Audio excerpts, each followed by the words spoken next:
I hope you like sharks because that's what Kisame has to offer. And that isn't a dig, he has a wide variety of techniques, all useful and powerful. They just happen to resemble the menu at a pirate-themed restaurant. He's a pretty big guy, and he tends to lean towards a more physical fighting style, combining powerful taijutsu with his sword Samehada. He does occasionally use some water-release ninjutsu, things like flooding a battlefield to give him a field advantage, or imprisoning opponents in a sphere of water. He's also able to create multiple water clones, shape them into sharks, which can surround and attack opponents, resembling a feeding frenzy. He's also able to just straight up summon, you guessed it, sharks. These can be used for battle as well as sort of aquatic carrier pigeons, which can speedily and stealthily deliver messages. He is also able to travel underground rapidly, with just the tip of Samehada sticking out, giving a nice Jaws effect. Useful for both travel and presumably intimidation.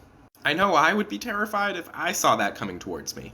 But Kisame is not your garden variety aquarium fish. He's a swordsman, darn it, and one of the few of the 7 that uses a weapon that actually resembles a sword. So let's talk about Samehada. Samehada is an absolute unit and is alive and sentient. Its blade is a series of fine spikes that of course resembles shark skin, presumably pretty rough and painful to the touch. Not that that matters terribly, because when Samehada makes contact with a target, it shaves off and consumes their chakra. This can be used to wear down and exhaust an opponent, rather than just causing bodily injury like a normal sword would.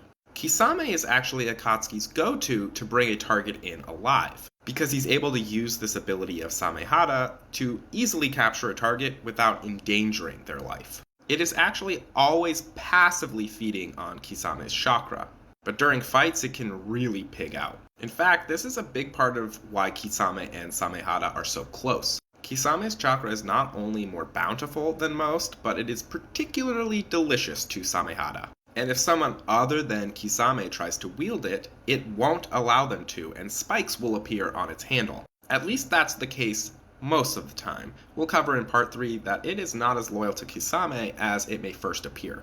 Most of the time, Samehada is seen wrapped in bandages, ostensibly to slow its growth, as it's nearly always feeding on Kisame's chakra, at least a little bit. When released, the more chakra it absorbs, the bigger it gets, with its spikes becoming more prominent and gaining a large mouth filled with rows of razor-sharp shark teeth.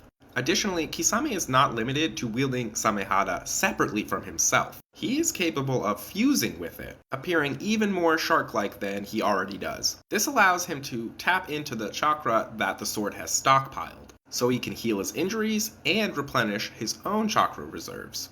In fact, even to the most adept sensory ninja, both his chakra and Samehada's are identical, allowing him to even hide his presence in Samehada entirely. In his fully fused Shark Boy form, he's capable of sensing other people's chakra, and can absorb it by touching them to any part of his body.